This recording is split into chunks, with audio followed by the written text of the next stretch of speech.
Prologue, the night it began. They say the deadliest silence is not the absence of sound, but the moment just before the weeping begins. It started on a night like any other, cold, windless. The village asleep beneath a sky heavy with stars.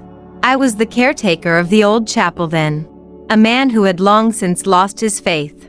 My prayers had died with my wife, my belief buried in the same soil that swallowed her.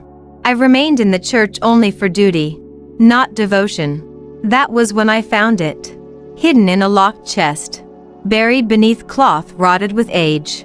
It waited, a Bible older than the chapel itself, its leather cracked like parched earth, its spine heavy as bone. At first glance, it was nothing but a relic. But when I touched it, the air around me shifted. The candles flickered though no wind stirred. My heart tightened, as though the book had drawn breath. I told myself it was my imagination. But when I placed it on the altar, the chapel changed. The walls seemed to lean closer, the shadows deeper, the silence heavier. And then, it cried. A sound so soft, so human, it froze the marrow in my bones. A whimper, fragile as a child's, rising from the book itself. I leaned closer, unwilling yet unable to turn away. From the crease of its pages slid a tear, clear at first, glistening in the candlelight, before it fell onto the altar cloth, staining it dark. The sobbing grew louder, louder still, until it filled the chapel, pressing against the rafters, shaking the glass, gnawing at my chest. The Bible wept like a widow at a grave, like a child abandoned, like the world itself had been forsaken. I clutched the pew for balance, choking on fear. My lips whispered words I had not spoken in years, prayers broken and trembling. But the crying did not stop. And in that moment, I understood something that curdled my blood more than the sound itself. It was not weeping for me alone. It was weeping for everyone. For every soul in the village who no longer believed. For every prayer left unsaid. Every hymn left unsung. Every heart that had turned away. The Bible wept because faith had died here, and it mourned the death. I should have run. I should have burned it, buried it, cast it into the river. But I didn't. I left it on the altar, still crying in the dark. And from that night forward, nothing in the village was ever the same again. Because once the Bible begins to weep, it never stops. Until there is nothing left to believe in. Episode 1. The First Tear. I still remember the night the old chest was opened. The church had been empty for years, its pews gathering dust, its stained glass dulled by seasons of silence. They asked me, an old caretaker with little faith left in my bones, to clean out what remained before the bishop arrived. I thought it would be another night of sweeping cobwebs and locking doors, but I was wrong. In the corner of the vestry, hidden beneath rotted cloth, I found it, a wooden trunk bound with iron, its surface carved with symbols I could not recognize. My hands shook as I pried it open. Inside lay a Bible, older than any I had ever seen. The leather was cracked like dry skin, its pages yellowed and swollen, as though they had once been soaked in water or blood. I told myself it was nothing, just a relic from forgotten times. But when I lifted it from the chest, the air shifted. The candles flickered, though no draft stirred, and I swear, though I wished it were only my imagination, the book felt warm, alive. That night I carried it to the altar. I thought perhaps the bishop would know what to do, but as I laid it down, I heard something that froze my heart, a soft, quivering sob. It did not come from me, it came from the Bible. I leaned closer, my breath shallow. From the crease between the pages slid a single tear, clear as crystal, rolling down the cover as though the book itself wept. I stumbled back, crossing myself, though I had not prayed in years. The sobbing grew louder, fragile, aching, like a child abandoned in the dark. And then, silence. I remember whispering into the empty church. Why? My voice echoed, brittle and hollow. I had stopped believing long ago, after my wife's death, after prayers that never reached the heavens. And yet, staring at that book, I felt as though something, or someone, was staring back. I told myself it was a trick of the mind, a trick of grief. I turned away, ready to leave it behind.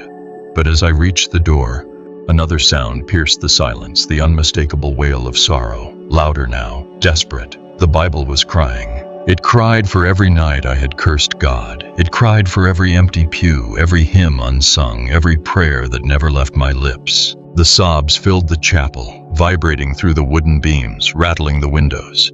I pressed my hands over my ears, but I could still feel the sound inside me, gnawing at my chest.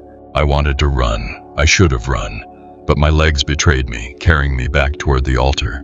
The tears spilling from the book were no longer clear. They were red, staining the cloth beneath it. I stood trembling, powerless as the Bible wept in my presence. And in that moment I understood. It wasn't just crying. It was accusing. Episode 2. The Priest Who Heard the Cry. I wasn't the only one who heard it. The following Sunday, Father Elias returned to the abandoned church to bless it, preparing for the bishop's arrival. He was a thin man, solemn, with eyes that seemed older than his body, eyes that had watched too many funerals and too few miracles. I told him about the Bible I had found. I told him it had wept. He gave me a weary smile, the kind a priest gives to a man slipping into madness. Still, he insisted on seeing it. We entered the chapel together. The Bible lay on the altar exactly where I had left it, its cover cracked, its edges still faintly stained from the tears it had shed. Father Elias touched the book gently, whispering a prayer under his breath. For a moment, there was nothing, only the faint rustle of pigeons in the rafters, and then it began. A sound so soft at first, like breath trembling against glass. Elias froze, his lips still moving in prayer. The sound grew, whimpering, fragile, until it thickened into sobs that seemed to seep through the very wood of the altar. I watched his face pale, his lips part. "Do you hear it?" I whispered. He nodded, his voice low. "Yes, dear God, yes." But the congregation outside the chapel, 3 nuns and a handful of townsfolk, who had wandered in for the blessing, kept singing the hymn as if nothing was wrong. They could not hear it, only we could. Inside these walls, the Bible's grief belonged to us alone. The sobbing rose higher, echoing like a chorus of the forsaken. And as it wept, the pages of the Bible began to flutter, though no wind stirred. They opened to the Gospel of John, chapter 20, the story of Thomas, the doubter. My heart clenched. Father Elias tried to steady his voice, but it cracked. "Why are you crying?" he asked the book, as though it could answer. And in a way it did. The letters on the page bled, words melting into black rivulets that dripped onto the altar cloth. From the streaks of ink formed shapes, teardrops, hundreds of them, each one dark as night. They spread across the cloth, staining it, until the altar looked like it was drowning in sorrow. Father Elias staggered back. His hands shook. This is no relic. This is a curse." But I knew better, or worse. "It cries," I whispered, "because no one believes anymore." The priest turned to me, his eyes glassy, as though the words had pierced something deep within him.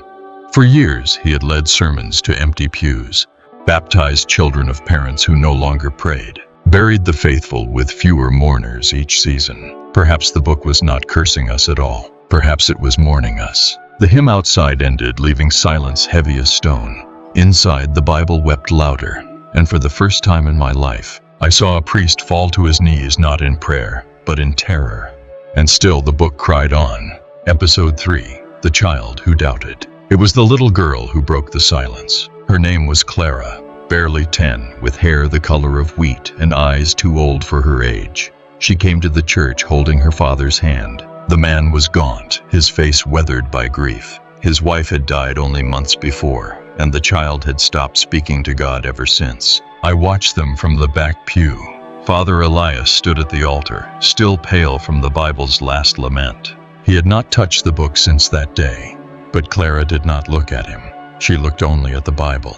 Her voice, when she finally spoke, was thin but sharp enough to cut through the heavy air.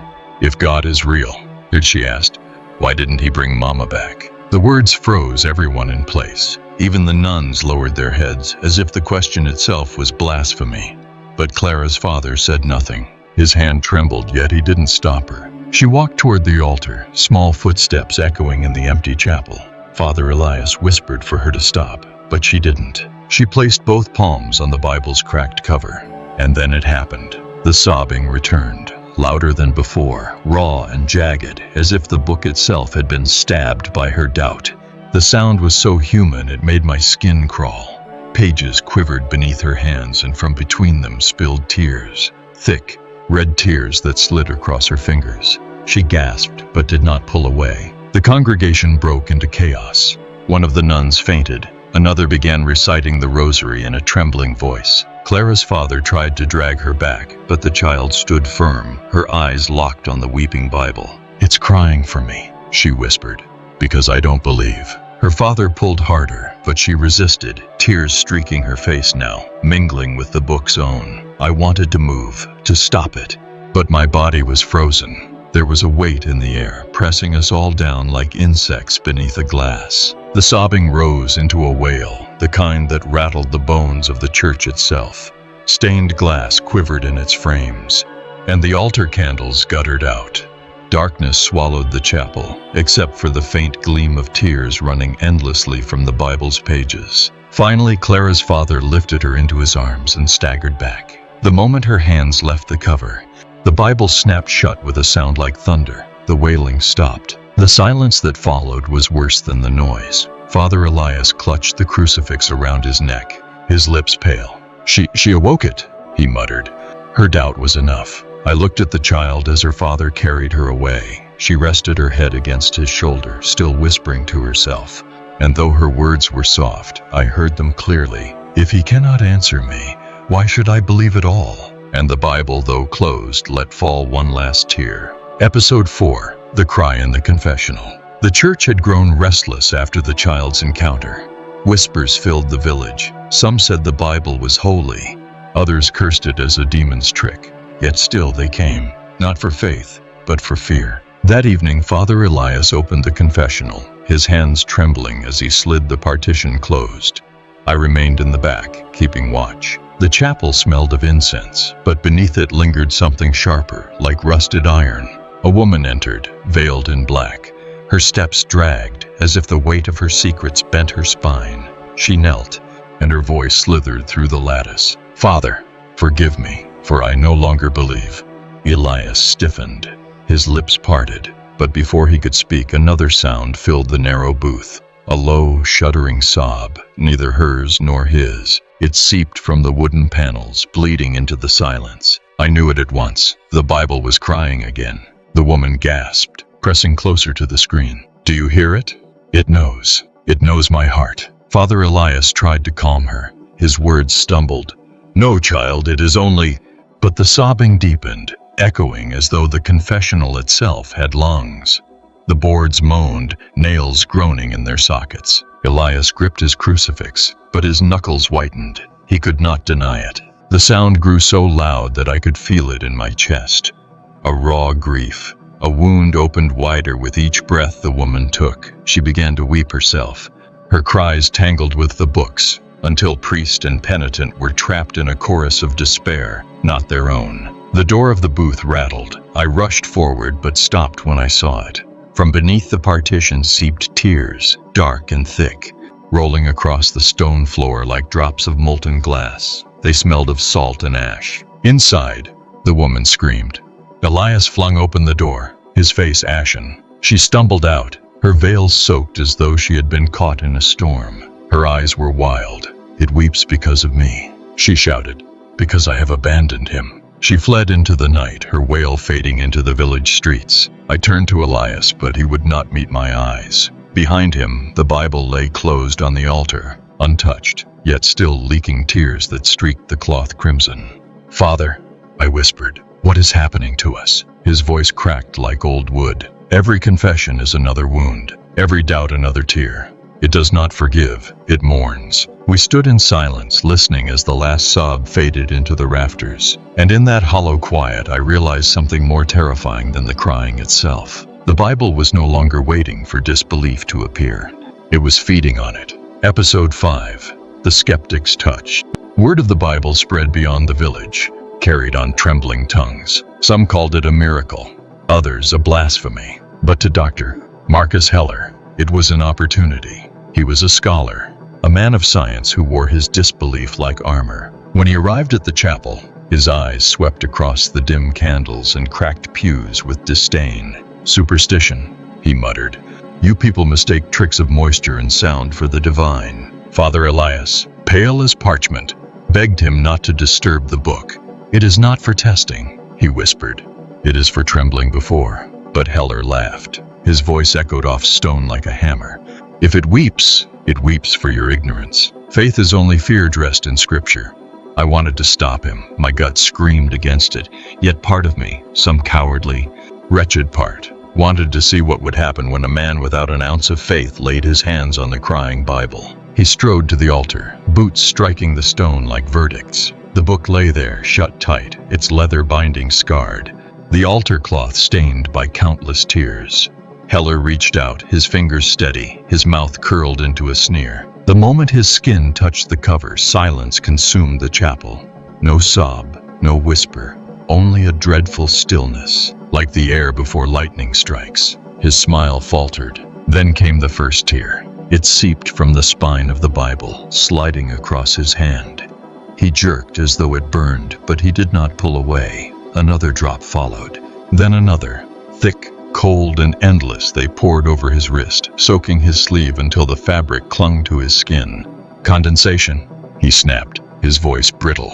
Nothing more. But the tears changed. They darkened, turning the color of ink, staining his flesh black. The smell rose sharp, iron, smoke, and rot. His sneer broke into panic. He tried to wrench his hand free, but the Bible clung to him, leather tightening like muscle. He screamed, a sound so raw it silenced the nuns, froze Father Elias, and curdled the air in my lungs.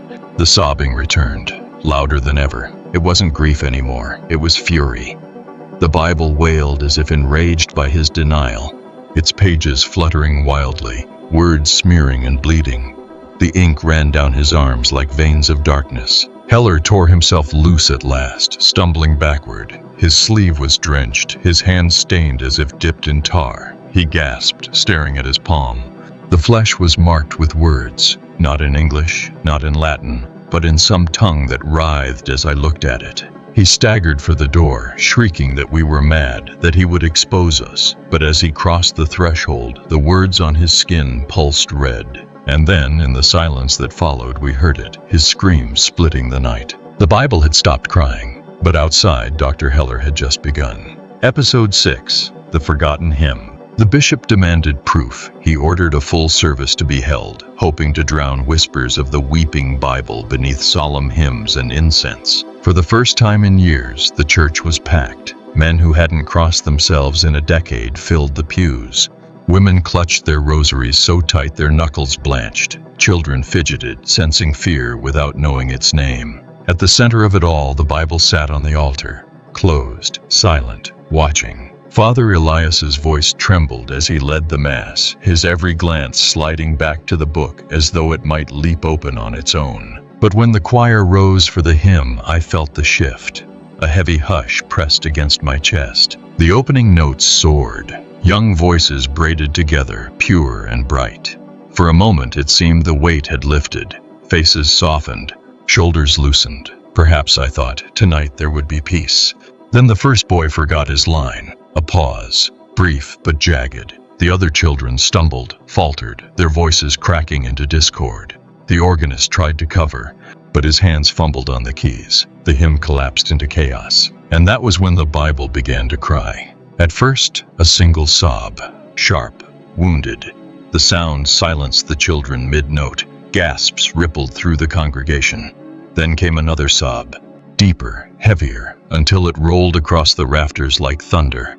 The book trembled where it lay, its cover slick with fresh tears. The choir shrieked, scattering from the altar. One girl dropped to her knees, clutching her ears. Another began choking on words that weren't hers, guttural syllables that scraped the air raw. The forgotten hymn had twisted into something else, a dirge no child should know. Candles snuffed out one by one, plunging the nave into shadows. The stained glass windows rattled, colors trembling like trapped souls. People screamed and shoved toward the doors, but they would not open. I looked back to the altar. The Bible's pages had flared open, whipping as though in a storm. Tears poured from the words, rivers of grief that spilled onto the stone floor, flooding toward the pews. Wherever they touched, wood blackened and stone hissed as if scorched. Father Elias shouted prayers, his voice breaking, "Credo in unum Deum," but the words seemed to melt before they reached the air. The book's sobs drowned him out, turning every holy phrase into ashes. The congregation fell to chaos. Mothers pulled their children close. Men pounded the doors with fists that bled. And still the wailing rose, splitting the night, demanding to be heard. At last, the organ cracked, literally split in two, as if the sound of its silence had become unbearable. And in that moment, the hymn the children had forgotten twisted into something unforgettable. The sound of the Bible's grief swallowing a church whole. When the doors finally burst open, the crowd fled into the night. But I stayed, frozen. Because on the altar, the Bible no longer looked like a book. It looked like a mouth. Episode 7, The Cry That Stained the Floor. The morning after the failed service, silence hung over the village like a funeral shroud. People refused to step near the chapel, whispering of curses, of punishment, of doom. Yet I was ordered to return, to clean what remained. I carried a bucket of water and rags, foolishly believing a mop could undo what the Bible had done. The altar cloth was ruined, soaked black and crimson from its tears. But worse was the floor. The stone beneath the altar was no longer gray. It bore a dark stain, wide and irregular, as if grief itself had seeped into the church. I scrubbed until my hands blistered, water sloshing red as though I stirred a wound. But the mark would not lift. The more I worked, the darker it grew, spreading like ink spilled across parchment. That was when I heard it. Not crying, not this time, but something quieter, crueler, the faint sound of breathing. It rose from the stain itself, shallow and ragged, as if the floor had lungs pressed beneath it. I pressed my ear to the stone, trembling, and I swear I heard whispers. They weren't prayers, they weren't even words, just fragments of sorrow, broken syllables clawing for air. I staggered back, my heart hammering, but my retreat was short-lived. Footsteps approached. The bishop, finally come to see what the village feared. He entered with 2 men, their faces stern, carrying holy water and incense. When he saw the stain, his jaw tightened. He commanded me to leave, but I lingered near the doorway, unable to tear myself from the scene. The bishop knelt, sprinkling holy water over the mark. "By the blood of Christ, be cleansed," he intoned. The droplets sizzled, steam rising in ghostly curls. The whispers swelled into moans, low and shuddering, vibrating through the pews. The bishop's voice faltered. Then came the tears. They bubbled from the stain itself, thick and endless, running across the floor until the men slipped, trying to hold their footing. The liquid spread in rivulets toward the pews, toward me, each drop leaving behind another stain, darker than before. One of the men fell, his hands plunging into the tears. He screamed, jerking back, palms blackened as though burned. The bishop dragged him away, shouting prayers, but the stain pulsed like a beating heart, spreading wider, devouring stone as if the church itself was bleeding. I couldn't look away, for in the glistening surface of those tears I saw faces, familiar faces, the villagers, every man, woman, and child who had stopped believing. Their mouths opened in silent screams, their eyes drowned in sorrow. The bishop dropped the vial of holy water. His voice broke. "This is no curse of Satan," he whispered. "This is grief made flesh." The others fled, but I remained frozen, staring at the floor that wept where faith had died. And in that stillness, I realized something more terrible than the stain itself. It would never dry. Episode 8, The Faithless Prayer. The stain on the chapel floor had not faded. It breathed. It pulsed. And though the church was locked, though the villagers avoided its shadow, I still heard it at night, the whisper of grief sliding through stone, as if the ground itself wept when no one watched.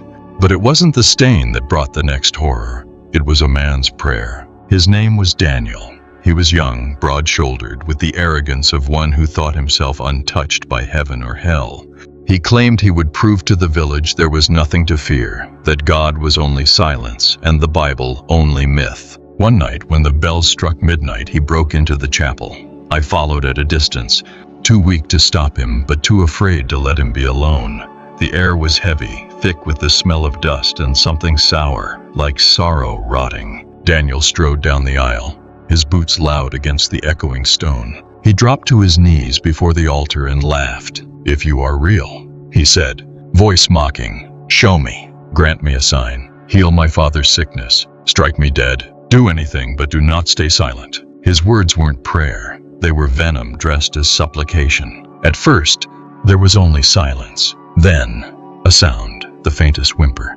The Bible, untouched, quivered on the altar. Tears slid from its pages, pattering against the cloth. Daniel chuckled bitterly. "So you weep, but you do not act." He slammed his hand onto the book. "Pathetic." The sobbing swelled, louder, deeper, until it became a roar of sorrow that rattled the pews. The pages flew open, whipping violently as if caught in a storm. Daniel tried to pull his hand away, but his palm stuck, fused to the paper as though it had grown from his flesh. His mocking tone broke into screams. "Let go of me! Let go!" From the pages burst not light, not fire, but smoke, thick and black, swirling around him like grasping hands. The sobs twisted into something else, a wail that shook the stained glass, a cry that was no longer mourning but fury. The smoke surged into Daniel's mouth, into his lungs. He convulsed, his body jerking as though strangled from within. His eyes bulged, then rolled back, leaving only white. And still the Bible wept. At last, the grip released. Daniel collapsed to the floor, his chest heaving. But when his eyes flicked open again, they were not the same. The laughter was gone. His voice cracked as he whispered, "There is nothing in heaven, only sorrow." The congregation that gathered later found him kneeling before the altar, rocking back and forth, lips murmuring endless prayers with no sound of belief behind them. And the Bible sat above him, dripping tears onto his bowed head, as though mocking every word. Episode 9. The Cry Before Death. The village had grown sick with fear. Livestock died in their stalls, crops withered before harvest, and the air itself seemed heavy with mourning. People whispered that faith no longer protected them, that the weeping Bible had cursed the land. Then came the boy on his deathbed. His name was Samuel, barely 17, stricken with fever that burned through his skin like fire. His mother begged Father Elias to bring the Bible to their home, hoping it might grant a miracle. "If it weeps for unbelief," she said, clutching her rosary until her fingers bled, "then let it weep for my son, for I believe with all my heart." Against his own terror, Elias agreed. He and I carried the book through the darkened streets. The villagers gathered silently, watching, as though the Bible were a coffin being marched to burial. Inside the house, the air was thick with sickness. Samuel lay pale and trembling, his breath rattling like broken glass. His eyes, dim but aware, flicked to the Bible as we set it beside his bed. He whispered, barely audible, "Will it save me?" No one answered. Elias only pressed the boy's hand and told him to pray. So Samuel prayed. His words were weak, faltering but sincere. He begged for life, begged for one more day to feel the sun, begged for the pain to end. His mother knelt beside him, her tears soaking the sheets. And then the sound began. The Bible trembled, its cover quivered, and from between its pages came the first sob, soft, pitiful. Tears slid down the leather, dripping onto the floorboards. At first, I thought it was a sign of hope, that heaven had heard him. But the sobbing grew louder, louder still. Soon it filled the room, shaking the walls, drowning out the boy's voice. The Bible wept not in comfort, but in anguish. The pages snapped open. Rivers of tears poured forth, soaking the bed. Samuel gasped, his body arching, as the liquid spread beneath him like a rising tide. His mother screamed, trying to lift him, but the tears clung to his skin, pulling him down, dragging him into the sheets as though they had become a grave. Elias shouted prayers, raising his crucifix, but the words were smothered by the roar of grief. The boy's cries choked, cut short as the tears surged into his mouth. His eyes rolled back, and then silence. The Bible shut itself with a deafening clap. When we pulled Samuel from the bed, he was gone. His face was wet, not with sweat, but with the Bible's tears, which had turned to ash upon his skin. His mother wailed, clutching him, her faith collapsing with her voice. And in that ruined room, Father Elias whispered what none of us dared admit. "It does not save the faithful. It only mourns the dying." Episode 10. The Silence After the Cry. After Samuel's death, the Bible did something it had never done before. It stopped. No sobs, no whimpers, no endless tears staining the floor. For the first time since it was found, the book lay on the altar like any other relic, mute, still, lifeless. At first, we thought it was mercy. The villagers crept back into the chapel, daring to sit in the pews again. Mothers whispered prayers with trembling lips. The air felt lighter, as if the storm had passed. But I knew better. Silence is not peace. Silence is the breath a predator takes before it strikes. Father Elias tried to convince us otherwise. Perhaps it has released its sorrow, he said, though his eyes betrayed him. They darted to the Bible as if expecting it to leap open. He led Mass with renewed vigor, his voice cracking but determined, and yet the book remained still. Days passed, then weeks, and with each passing moment of silence, the village grew uneasy. Because the silence was not empty, it was heavy. At night, when I locked the church doors, I swore I could hear something behind it, not sobbing, but breathing, slow, measured, as though the Bible were drawing in air, waiting. One evening, Elias approached me in the vestry, his face pale. "Do you hear it?" he whispered. I nodded. We both stood there, straining against the quiet. And that was when we heard it, a faint, wet sound. Not a sob, not even a whisper, but the sound of pages turning on their own. We rushed to the altar. The Bible was still closed, untouched. Yet the echo of turning pages lingered, like the phantom steps of something unseen. That night, the silence grew worse. The villagers who had begun to pray again found their voices stifled. Words of faith died on their tongues. Some swore they could not remember the prayers at all. It was as if the Bible had swallowed them. A mother told me she tried to teach her child the Lord's Prayer. The boy stared at her blankly, unable to repeat a single line.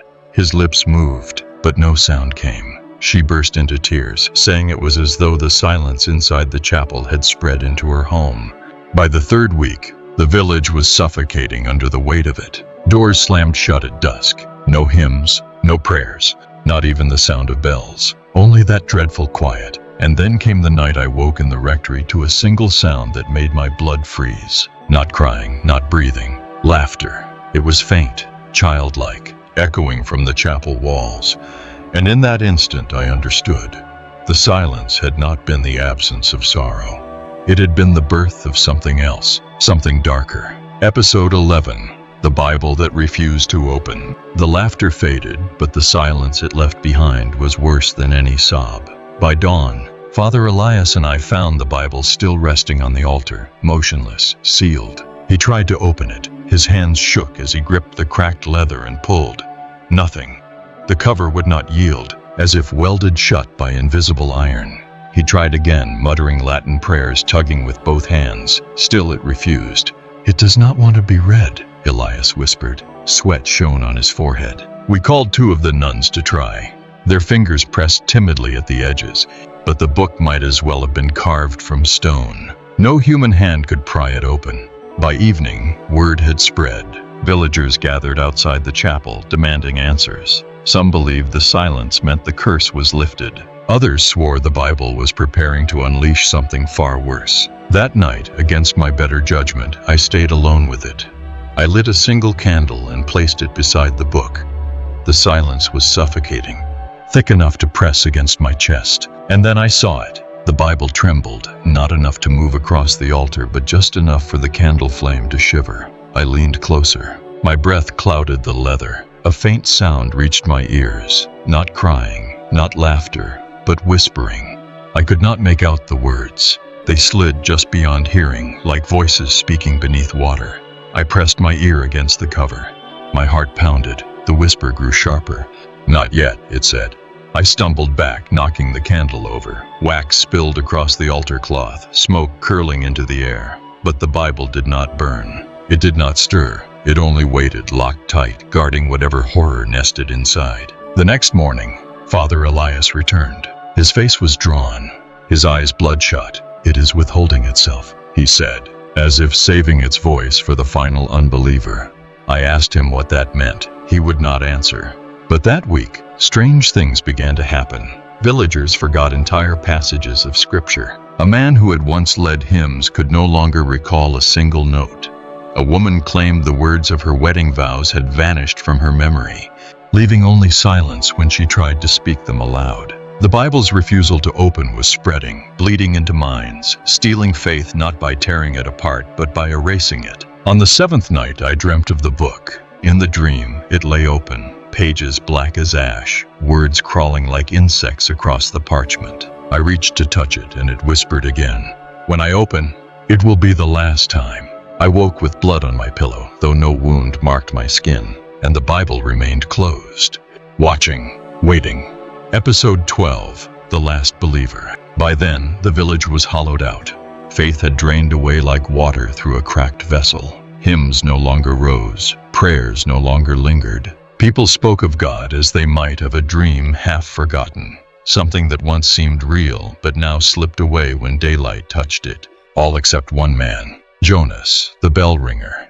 His back was bent with age, but his voice still carried when he spoke of heaven. He alone refused to surrender. Each morning, though the bells had long rusted silent, he climbed the tower to ring them with his hands, striking iron with iron until his palms bled. He said as long as he believed, the Bible could not win. The villagers mocked him at first, then pitied him, then ignored him. But I knew, in the hollow pit of my stomach, that the book was waiting for him. It happened on a stormless night. The sky was black velvet, the air too still. Jonas came into the chapel alone, his candlelight throwing shadows across the walls. I followed quietly, unseen, unable to keep away. The Bible still lay on the altar, closed, immovable, as it had for weeks. Jonas knelt before it. His voice shook, but his words were steady. "Though all others have abandoned you, I remain. Though this book weeps, I will not. I believe. I believe." For a moment nothing happened. Then the Bible began to tremble. The silence cracked, spilling into a sound so faint it made my hair rise. A sigh, long and tired, as if it had waited centuries for this moment. The cover split open. The pages turned on their own, faster and faster until they blurred. Tears cascaded from the parchment, not one, not two, but rivers, pooling at Jonas's knees. He did not flinch. He pressed his hand into the flood, lifted his eyes to heaven, and cried out, "You may weep, but I will not. I believe." The sobbing from the Bible rose to a scream, not grief this time, but rage. The pages flared white, then black, then blank, words erasing themselves in frantic strokes. The air thundered with 1,000 voices shouting at once, a cacophony of denials, curses, cries. But Jonas stood unmoved. His faith was a shield. He shouted louder, over the chaos, "I believe." The Bible shuddered violently, then slammed shut with a sound like the end of the world. The flood ceased. The tears dried. The voices silenced. Jonas collapsed forward, chest heaving. I rushed to him, but when I touched his shoulder, he was already gone. His face was peaceful, eyes closed as though he had fallen asleep. The Bible rested before him, dry, quiet. For the first time it looked truly dead. But as I turned to leave, I saw it, a single tear sliding down the leather spine. It was not weeping for Jonas. It was weeping because it had no one left to mourn. Episode 13, The Library of Tears. Years passed. The village emptied, its houses left to rot, its fields overrun with weeds. No one dared to live where the Bible had wept. The chapel stood abandoned, doors chained, windows blackened. The bell tower, leaning like a broken finger, pointed at heaven. I was the last to leave, and yet I could never truly go. Something inside me, guilt, fear, perhaps even faith, drew me back one final time. I told myself I would bury the Bible, seal it in earth so deep no hand could touch it again. But the chapel was empty. The altar lay bare, cloth torn, wood scarred by stains that would never fade. The Bible was gone.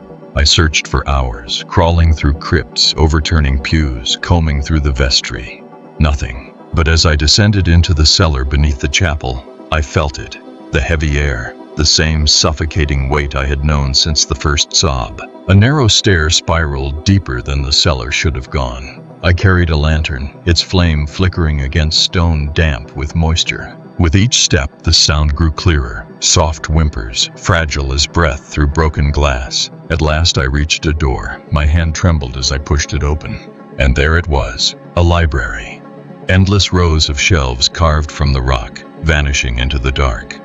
Upon each shelf rested a book, hundreds, thousands, perhaps millions, all Bibles, all ancient, all weeping. The sound was unbearable, not one cry, but a chorus of sorrow. Tears streamed from every spine, dripping onto the stone floor, forming rivers that wound between the shelves. I followed them, lantern shaking in my grasp. The air tasted of salt and iron, of grief so thick it stung my throat. I pulled one book from a shelf. Its cover quivered beneath my fingers. It opened without resistance, its pages blank. Yet from within poured tears, flooding over my hands. And in those tears I saw faces. Faces of forgotten villages. Faces of those who had stopped believing. Faces of the dead. I dropped the book, horrified. It landed with a wet slap, still crying even as it lay in the river of sorrow. Then I heard it, a voice rising above the chorus. Not a cry, a whisper. They cry for every soul that stopped believing, and there are more each day. The voice came from nowhere and everywhere, as though the shelves themselves had spoken. My lantern dimmed, the light swallowed by the weight of their grief. I ran. My footsteps splashed through rivers of tears, the cries swelling louder, closer, until they filled my skull. The stairway ahead blurred. I climbed, lungs burning, heart breaking. When I burst back into the chapel, dawn was breaking through shattered glass. Behind me, the door slammed shut, sealing the library below. But the sound did not stop. Even now, no matter where I go, I hear them. All of them. The world is becoming a library of tears. Final outro, the cry you cannot escape. If you have listened this far, then you already know the truth. The Bible did not stay buried in that village. I left. I tried to forget. I crossed mountains, oceans, cities filled with noise and light. But no matter how far I ran, the sound followed me. Sometimes faint, like a child sighing in sleep. Sometimes sharp, like a widow tearing open her chest in grief. At first, I thought it was memory, trauma echoing in the hollow chambers of my mind. But then others began to hear it. Strangers, travelers, a woman in a train station who asked me why I carried a crying book. A boy in a marketplace who pointed at my satchel and said he saw water dripping through the leather. I no longer carry the Bible. I never did after that final day. But still, they hear it. Do you understand what that means? It means the Bible does not need to be carried. It does not even need to be seen. Its sorrow spreads, like smoke through a house, like infection in the blood. And when it reaches you, it clings. Sometimes I wake in the night, my pillow soaked, not with sweat, not with rain, but with tears that are not mine. Sometimes I hear laughter in the walls, faint, mocking, as though the silence that once smothered the village has slipped into my own home. And sometimes, most terrible of all, I open my own Bible, the one I have had since childhood, the one that once gave me comfort, and I find its pages blank, the words gone, as if erased, as if devoured. The library of tears is no longer beneath a ruined chapel. It is here, now, around us. Every forgotten prayer adds another book to its shelves. Every unbeliever is another sob echoing in its corridors. And you, yes, you have heard the story now. You know the sound. You feel it in your bones, even if you pretend not to. Tonight, when the world grows quiet, when the last light dies in your room, listen closely. That soft sound you hear in the dark, fragile, quivering, wet against your ear, will not be the wind. It will be the Bible. And when it begins to cry for you, there will be no closing it. Because once the tears start, they never stop. Not for me. Not for you. Not for anyone.